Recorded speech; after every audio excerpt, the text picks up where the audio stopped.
Hello friends, हमारे इस YouTube channel में आप सभी का स्वागत है। आज मैं आप सभी के लिए वैदिक सभ्यता के टॉप 50 क्वेश्चंस लाया हूँ। इन क्वेश्चंस में प्रीवियस ईयर क्वेश्चंस भी शामिल हैं एवं आगामी एक दिवसीय परीक्षाओं के लिए ये प्रश्न अत्यंत महत्वपूर्ण हैं।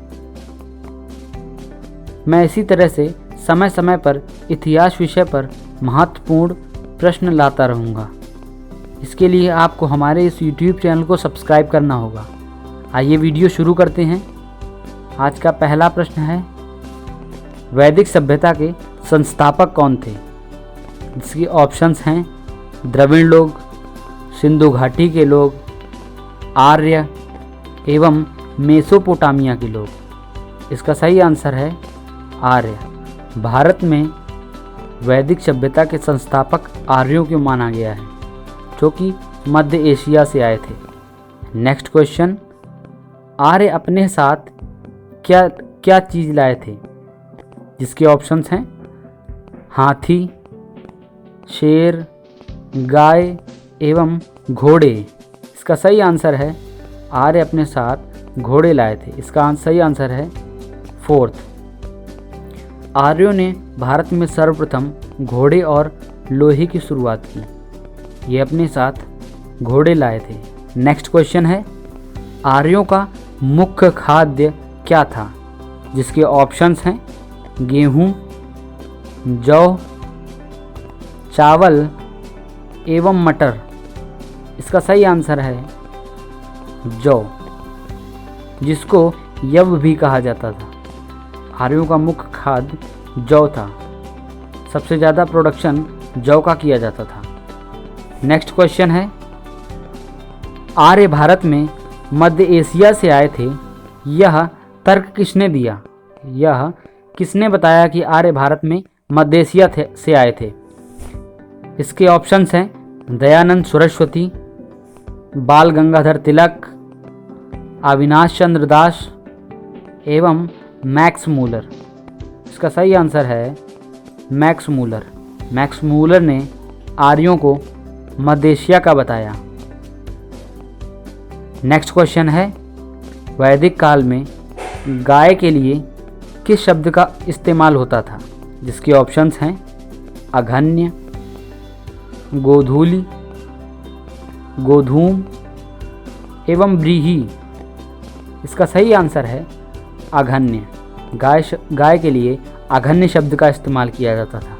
इसका मतलब ना मारने योग्य, जिसे मारा ना जाए। नेक्स्ट क्वेश्चन है, ऋग्वेद में वर्णित 10 राजन का युद्ध किस नदी के किनारे हुआ? इसके ऑप्शंस हैं वितस्ता, पुरुषुणी, अशकनी एवं शतुद्री। इसका सही आंसर है पुरुषुणी, जिसको वर्तमान काल में रावी नदी के नाम से जाना जाता है।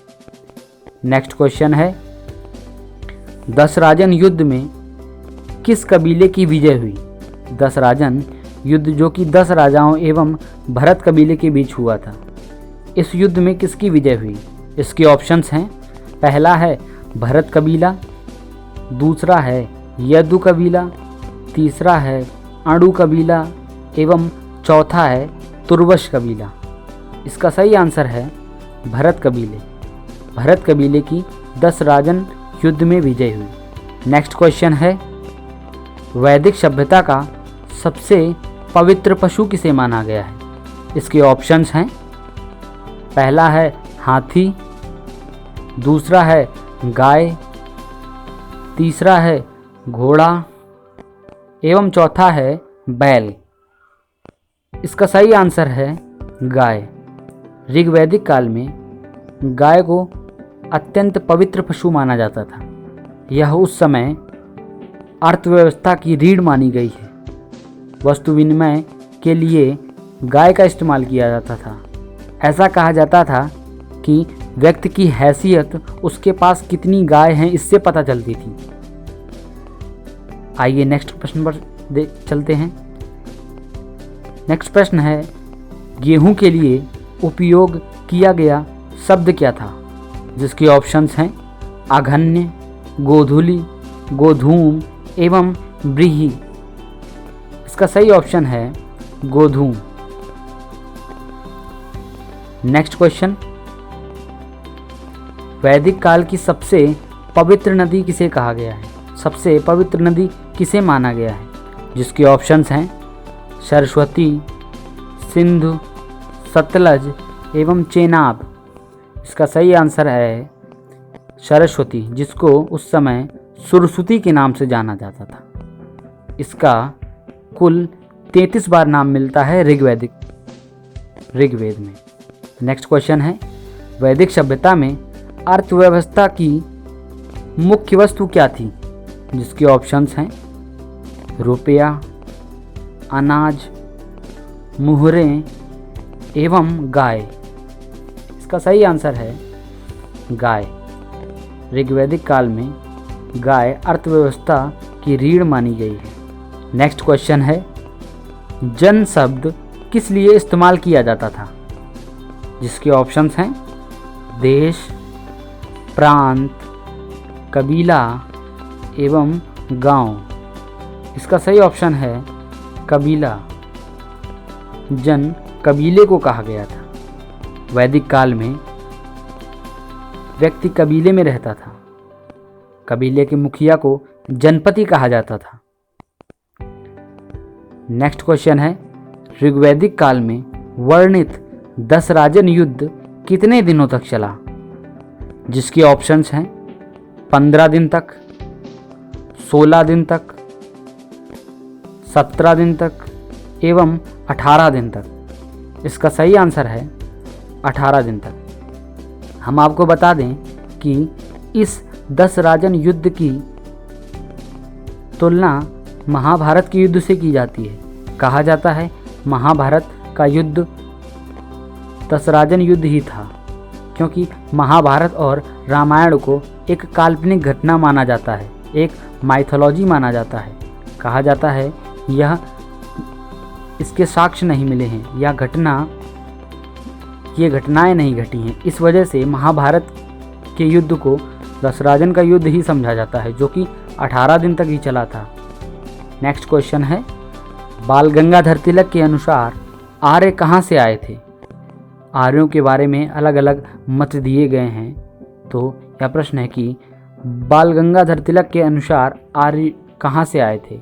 जिसके ऑप्शंस हैं ध्रुवीय प्रदेश, मध्य एशिया, तिब्बत एवं ईरान। इसका सही आंसर है ध्रुवीय प्रदेश। बाल गंगाधर तिलक जब जेल में थे तब उन्होंने वेदों को मंगाया। जेल में उन्होंने वेदों का अध्ययन किया। उन्होंने वेदों में पढ़ा कि आर्य ऐसे क्षेत्र से आए थे जहाँ पर 6 माह का दिन एवं 6 माह का रात होता है। उन्होंने यह तर्क दिया कि 6 माह का दिन एवं 6 माह की रात तो केवल ध्रुवीय प्रदेश में होती है। इस वजह से उन्होंने यह अनुमान लगाया कि आर्य ध्रुवीय प्रदेश से आए थे।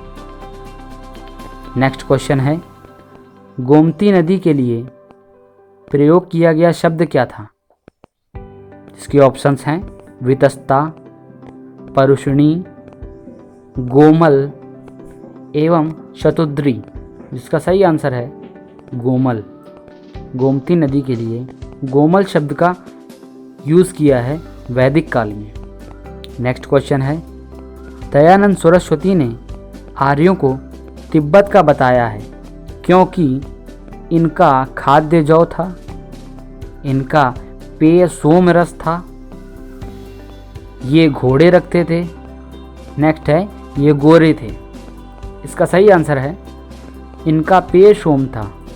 दयानंद सरस्वती ने आर्यों को तिब्बत का बताया है क्योंकि आर्यों का पेय सोमरस था। इन्होंने कहा है कि आर्य सोमरस का पान करते हैं जो कि तिब्बत में पाया जाता है। तिब्बत में हिमालय की मुजवंत पहाड़ी से सोमरस एक पौधे द्वारा प्राप्त होता है।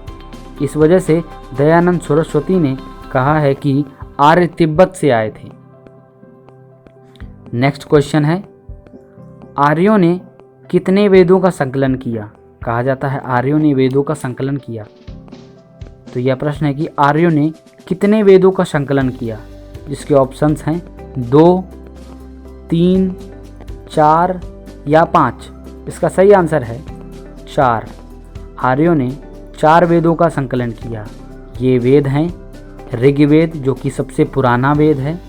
इसके पश्चात सामवेद, सामवेद के बाद यजुर्वेद आता है, एवं सबसे बाद में अथर्ववेद लिखा गया। नेक्स्ट क्वेश्चन है, वेदों को सर्वप्रथम किस भाषा में लिखा गया था, जिसके ऑप्शंस हैं संस्कृत भाषा में, हिंदी भाषा में, द्रविड़ भाषा में एवं भारोपीय भाषा में। जिसका सही आंसर है भारोपीय भाषा में। वेदों को सर्वप्रथम भारोपीय भाषा में लिखा गया, या भारोपीय भाषा भारत प्लस यूरोप की मिश्रित भाषा है। इस भाषा में वेदों का संकलन हुआ। नेक्स्ट क्वेश्चन है, नालंदा विश्वविद्यालय में रखे वेदों को किसने नष्ट करा दिया, जिसके ऑप्शंस हैं कुतुबुद्दीन ऐबक, मोहम्मद गौरी, बख्तियार खिलजी एवं अलाउद्दीन खिलजी। इसका सही आंसर है बख्तियार खिलजी। बख्तियार खिलजी जो कि मोहम्मद गौरी का गुलाम था। मोहम्मद गौरी ने इसे बंगाल का क्षेत्र दिया था। जब यह बंगाल की तरफ जा रहा था तो कहा जाता है यह एक बार रास्ते में बीमार पड़ गया या मरने वाला था। तब कुछ लोगों ने इसे सजेशन दिया कि आप नालंदा विश्वविद्यालय के संतों को बुलाकर उनसे आयुर्वेद का इलाज कराइए, शायद आपको आराम मिले। तो इसने वहाँ से बुद्ध के संतों को बुलाया जो बौद्ध धर्म अडॉप्ट किए थे। उन्होंने इसको ठीक कर दिया। इसने जलन की वजह से नालंदा विश्वविद्यालय में आग लगवा दी, क्योंकि इसने सोचा कि ये लोग कितना डेवलप्ड हैं, इस्लामिक धर्म की अपेक्षा यह धर्म कितना डेवलप्ड है। इस वजह से इसने नालंदा विश्वविद्यालय में आग लगा दी, जिससे वहाँ पर रखे सारे वेद एवं अनेक पुरानी पुस्तकें, पुराण नष्ट हो गए। नेक्स्ट क्वेश्चन है, सबसे पुराना वेद कौन सा है, जिसके ऑप्शंस हैं ऋग्वेद, सामवेद, यजुर्वेद एवं अथर्ववेद। इसका सही ऑप्शन है ऋग्वेद। ऋग्वेद सबसे पुराना वेद है। नेक्स्ट क्वेश्चन है, ऋग्वेद में कितने मंत्र लिखे थे? यह सबसे पुराना वेद है, इसमें कितने मंत्र लिखे थे? जिसके ऑप्शंस हैं 1028, 1038, 1018 एवं 1048। इसका सही आंसर है 1028। ऋग्वेद में कुल 1028 मंत्र लिखित हैं। नेक्स्ट क्वेश्चन है, गायत्री मंत्र का जिक्र ऋग्वेद के किस मंडल में मिलता है? जिसके ऑप्शंस हैं फर्स्ट मंडल में, सेकंड मंडल में एवं थर्ड मंडल में, चौथा है फोर्थ मंडल में। इसका सही आंसर है थर्ड मंडल में। गायत्री मंत्र का जिक्र ऋग्वेद के तीसरे मंडल में मिलता है। नेक्स्ट क्वेश्चन, गायत्री मंत्र किसके द्वारा रचा गया? जिसके ऑप्शंस हैं वाल्मीकि, वशिष्ठ एवं अथर्वा मुनि द्वारा एवं विश्वामित्र के द्वारा। इसका सही आंसर है विश्वामित्र के द्वारा। गायत्री मंत्र विश्वामित्र के द्वारा रचा गया। नेक्स्ट क्वेश्चन है, वैदिक काल में सबसे प्रिय देवता किसे माना गया है? जिसके ऑप्शंस हैं ब्रह्मा, विष्णु, महेश एवं इंद्र। इसका सही आंसर है इंद्र। ऋग्वैदिक काल में सबसे प्रिय देवता इंद्र को माना गया है। ऋग्वैदिक काल से जब हम लोग उत्तर वैदिक काल की तरफ चलते हैं तब ब्रह्मा, विष्णु एवं महेश का जिक्र आता है। नेक्स्ट क्वेश्चन है, गायत्री मंत्र किससे संबंधित है? जिसके ऑप्शंस हैं सूर्य से संबंधित देवी से, इंद्र से एवं इंद्र से संबंधित देवी से। इसका आंसर है सूर्य से संबंधित देवी से, यह सूर्य से संबंधित देवी से संबंधित है। नेक्स्ट क्वेश्चन है, ऋग्वेद में वरुण का जिक्र कितनी बार आता है? वरुण जो कि जल के देवता माने गए, इनका जिक्र कितनी बार आता है? इसका सही ऑप्शन है 200 बार। 200 बार ऋग्वेद में वरुण का जिक्र आता है। नेक्स्ट क्वेश्चन है, किस वेद को गाया जा सकता है एवं उससे भारतीय संगीत की उत्पत्ति भी हुई है? जिसके ऑप्शंस हैं ऋग्वेद, सामवेद, यजुर्वेद एवं अथर्ववेद। इसका सही आंसर है सामवेद। सामवेद को गाया जा सकता है। सामवेद के द्वारा ही भारतीय संगीत की उत्पत्ति हुई है। नेक्स्ट क्वेश्चन है, महाभारत एवं रामायण 2 महाकाव्य हैं, तीसरा महाकाव्य की संज्ञा किसको दी गई? जिसके ऑप्शंस हैं ऋग्वेद, सामवेद, यजुर्वेद एवं अथर्ववेद। इसका सही आंसर है अथर्ववेद। अथर्ववेद सबसे बड़ा वेद है। यह सबसे लास्ट में अथर्वा मुनि के द्वारा रचा गया। नेक्स्ट क्वेश्चन, किस वेद की रचना गद्य एवं पद्य दोनों में हुई है? जिसके ऑप्शंस हैं ऋग्वेद, सामवेद, यजुर्वेद एवं अथर्ववेद। इसका सही आंसर है यजुर्वेद। यजुष शब्द से बना है। यजुष का मतलब गद्य एवं पद्य दोनों होता है। इस वजह से कहा जाता है कि यजुर्वेद की रचना गद्य एवं पद्य दोनों में हुई। नेक्स्ट क्वेश्चन है, किस वेद को उद्गाता वर्ग के लोग गाते थे? जिसकी ऑप्शंस हैं ऋग्वेद, सामवेद, यजुर्वेद एवं अथर्ववेद। इसका सही आंसर है सामवेद। सामवेद को उद्गाता वर्ग के लोग गाते थे। नेक्स्ट क्वेश्चन है, अथर्ववेद को किसने रचा है? जिसके ऑप्शंस हैं वशिष्ठ, विश्वामित्र, अथर्वा एवं दुर्वासा। इसका सही आंसर है अथर्वा। अथर्वा मुनि के द्वारा अथर्ववेद की रचना की गई। यह सबसे अंतिम वेद है। नेक्स्ट क्वेश्चन, किस वेद में जादू टोना एवं कर्मकांडों का वर्णन मिलता है? जिसके ऑप्शंस हैं ऋग्वेद, सामवेद, यजुर्वेद, अथर्ववेद। इसका सही आंसर है अथर्ववेद।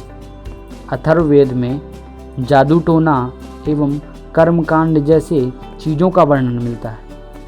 नेक्स्ट क्वेश्चन है, रामायण का तमिल अनुवाद किसने किया? जिसके ऑप्शंस हैं कृतवश्य, कम्मन, भानुभक्त या भभूर्ति। इसका सही आंसर है कम्मन। कम्मन के द्वारा रामायण का तमिल अनुवाद किया गया। रामायण का बंगाली भाषा में अनुवाद कृतवश्य के द्वारा किया गया एवं रामायण का नेपाली में अनुवाद आदिकवि भानुभक्त के द्वारा किया गया। उत्तर रामचरितमानस भभूर्ति के द्वारा लिखी गई। नेक्स्ट क्वेश्चन है, यज्ञ के बारे में कौन सा वेद जानकारी देता है? जिसके ऑप्शंस हैं ऋग्वेद, सामवेद, यजुर्वेद, अथर्ववेद। इसका सही आंसर है यजुर्वेद। यजुर्वेद के 2 पार्ट हैं। पहला कृष्ण यजुर, दूसरा शुल्क यजुर। कृष्ण यजुर पद्य भाषा में है एवं शुक्ल यजुर गद्य में। शुक्ल यजुर में यज्ञ के बारे में यज्ञ कुंड, हवन सामग्री से संबंधित चीज़ों की जानकारी है। नेक्स्ट क्वेश्चन है, 5वें वेद की संज्ञा किस महाकाव्य को दी गई? जिसके ऑप्शंस हैं रामायण, भगवत गीता, महाभारत एवं विष्णु पुराण। इसका सही आंसर है महाभारत। महाभारत को 5वें वेद की संज्ञा दी गई है क्योंकि इसमें 1000 श्लोक हैं। यह अत्यंत बड़ा महाकाव्य है, इस वजह से इसको 5वें वेद के रूप में भी देखा जाता है। नेक्स्ट क्वेश्चन है, वेदांग के कुल कितने अंग होते हैं? इसका सही आंसर है, इसके ऑप्शंस हैं 4, 5 अंग, 6 अंग, चौथा ऑप्शन है 7 अंग। इसका सही आंसर है 6 अंग। वेदांग के कुल 6 अंग होते हैं। नेक्स्ट क्वेश्चन है, महाभाष्य नामक पुस्तक किसके द्वारा लिखी गई? इसके ऑप्शंस हैं पाणिनि के द्वारा, पतंजलि के द्वारा, कात्यायनी के द्वारा या कम्मन के द्वारा। इसका सही आंसर है पतंजलि के द्वारा। पतंजलि ऋषि के द्वारा महाभाष्य नामक पुस्तक की रचना हुई। यह आयुर्वेद पर लिखित एक महापुस्तक है। नेक्स्ट क्वेश्चन है, किस वेद का आरण्यक नहीं है?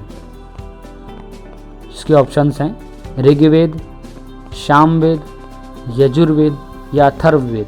इसका सही आंसर है अथर्ववेद। अथर्ववेद का आरण्यक नहीं है। आरण्यक का मतलब जंगल होता है।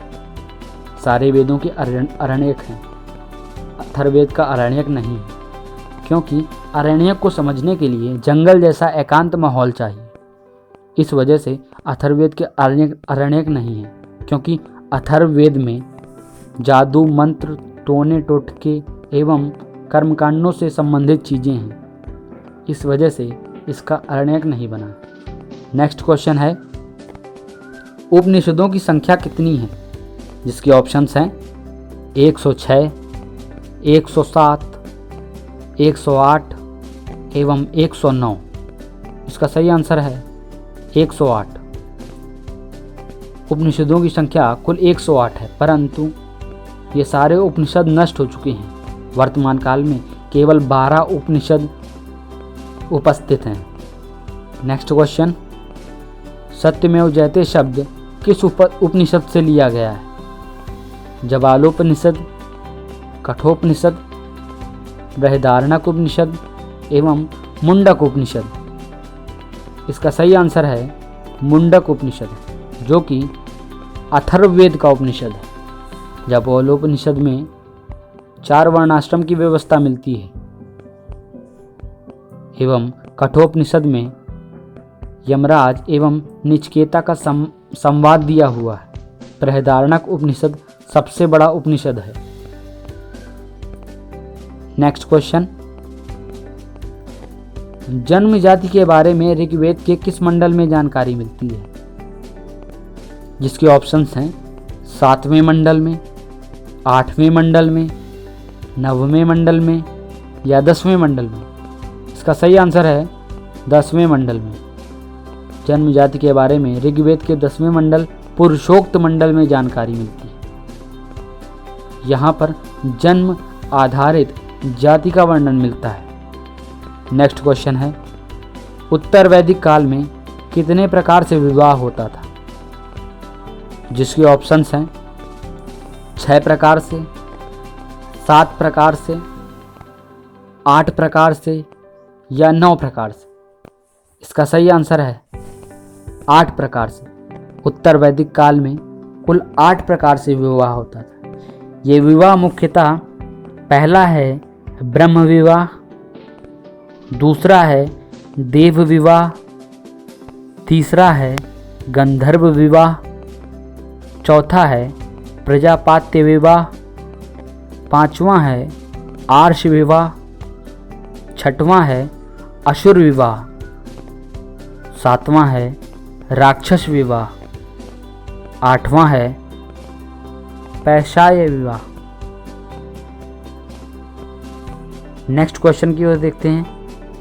ऋग्वैदिक काल में पुरंदर शब्द किस लिए इस्तेमाल किया जाता था? किस देवता के लिए पुरंदर शब्द का इस्तेमाल होता था? ऑप्शंस हैं वरुण, अग्नि, मारुत या इंद्र। इसका सही आंसर है इंद्र। ऋग्वैदिक काल में इंद्र को पुरंदर भी कहा जाता है। पुरंदर का मतलब किले को तोड़ने वाला होता है।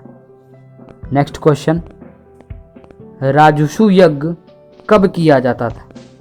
जिसके ऑप्शंस हैं राज तिलक के समय, युद्ध जीत के समय, राजकुमारों के लिए एवं अपना वर्चस्व स्थापित करने के लिए। इसका सही आंसर है राज तिलक। उत्तर वैदिक काल में राजसूय यज्ञ का वर्णन मिलता है, जो कि जब किसी नए राजा का राज तिलक किया जाता था, राजकुमारों का राज तिलक होता था, उस समय राजा के द्वारा राजसूय यज्ञ किया जाता था। नेक्स्ट क्वेश्चन है, चारों वर्णाश्रम की व्यवस्था किस उपनिषद में दी गई? ये ऑप्शंस हैं जबालोपनिषद, कठोपनिषद, बृहदारण्यक उपनिषद एवं मुंडक उपनिषद। इसका सही आंसर है जबालोपनिषद में चारों वर्णों की व्यवस्था दी गई है। ये चारों वर्णाश्रम पहला ब्रह्मचर्य था। इसमें 1 वर्ष से लेकर 25 वर्ष तक की आयु निर्धारित की गई थी। दूसरा गृहस्थ आश्रम था। इस गृहस्थ आश्रम में 25 वर्ष से लेकर 50 वर्ष की समय अवधि निर्धारित की गई थी। तीसरा आश्रम वानप्रस्थ था। वानप्रस्थ में 50 वर्ष से 75 वर्ष के बीच की अवधि होती थी। चौथा आश्रम संन्यास आश्रम था। संन्यास की अवधि 75 वर्ष से लेकर 100 वर्ष के बीच होती थी। ये चारों आश्रम की व्यवस्था केवल ब्राह्मण, क्षत्रिय एवं वैश्य के लिए थी। शूद्र के लिए वर्णाश्रम जैसी कोई व्यवस्था नहीं थी। यह वर्णाश्रम की व्यवस्था उत्तर वैदिक काल में घटी। इसका विवरण उत्तर वैदिक काल में मिलता है। नेक्स्ट क्वेश्चन है, सबसे पुराना धर्म कौन सा है जिससे सारे धर्म की उत्पत्ति हुई है? जिसके ऑप्शंस हैं हिंदू, जैन, बौद्ध एवं सनातन। इसका सही आंसर है सनातन धर्म। कहा जाता है कि सनातन धर्म से सारे वेदों की उत्पत्ति, सारे धर्मों की उत्पत्ति हुई, या सबसे पुराना धर्म है। नेक्स्ट क्वेश्चन, उत्तर वैदिक काल में कर एकत्र करने वाले को क्या कहा जाता था? जिसके ऑप्शंस हैं महिषी, भाग, भागधुक एवं सारथी। इसका सही आंसर है भागधुक। राजा की रानी को महिषी कहा जाता था, मुख्य रानी को महिषी कहा जाता था। कर को भाग कहा जाता था, कर एकत्र करने वाले को भागधुक कहा जाता था। जो रथ चलाता था राजा का, उसको सारथी के नाम से बुलाया जाता था। नेक्स्ट क्वेश्चन है, गाय से दूध निकालने वाली लड़की को उत्तर वैदिक काल में क्या कहा गया है? जिसके ऑप्शंस हैं गोधूली, अघन्य, दुहिता एवं महिषी। इसका सही आंसर है दुहिता। दुहिता गाय से दूध निकालने वाली लड़की को कहा गया है। नेक्स्ट क्वेश्चन है, वानप्रस्थ आश्रम की समय अवधि क्या थी? जिसके ऑप्शंस हैं 1 से 25 वर्ष तक, 25 से 50 वर्ष तक, 50 से 75 वर्ष तक, या 75 से 100 वर्ष तक। इसका सही आंसर है 50 से 75 वर्ष तक वानप्रस्थ की व्यवस्था दी गई थी। नेक्स्ट क्वेश्चन है, किस एक वर्ग के लिए उत्तर वैदिक काल में वर्णाश्रम की व्यवस्था नहीं थी? जिसके ऑप्शंस हैं ब्राह्मण, क्षत्रिय, वैश्य या शूद्र। इसका सही आंसर है शूद्र। उत्तर वैदिक काल में शूद्रों के लिए कोई वर्णाश्रम की व्यवस्था का विवरण जबालोपनिषद में नहीं मिलता है। नेक्स्ट क्वेश्चन है, आज के टॉप 50 क्वेश्चंस यहीं समाप्त होते हैं। अगले वीडियो में हम लोग जैन धर्म पर चर्चा करेंगे कि जैन धर्म किस तरह से अस्तित्व में आया। हुआ ये कि वैदिक काल में मानव का जीवन बड़े सुचारू रूप से चल रहा था। धीरे धीरे उत्तर वैदिक काल में कर्मकांड बढ़ने लगे, पशुओं की हत्या होने लगी, आदमी एक दूसरे को सताने लगा, कर्मकांड होने लगे। इस वजह से दो नए धर्म अस्तित्व में आए। ये धर्म मुख्यतः क्षत्रियों से अस्तित्व में आए। ये धर्म जैन एवं बौद्ध धर्म थे। आगे आने वाले वीडियोस में हम लोग जैन एवं बौद्ध धर्म पर चर्चा करेंगे। आज के लिए इतना ही। Thanks for watching this video friends.